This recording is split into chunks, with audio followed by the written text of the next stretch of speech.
You ask Tiger to solve. This deals with linear equations with one unknown. The final result is x equals 5. Let's solve it step by step. Simplify the expression. Group like terms. Simplify the arithmetic. Group all constants on the right side of the equation. Subtract 5 from both sides. Simplify the arithmetic.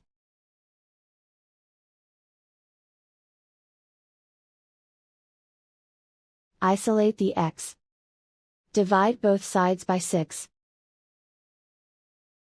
Simplify the fraction. Find the greatest common factor of the numerator and denominator. Factor out and cancel the greatest common factor. And so the final result is x equals 5.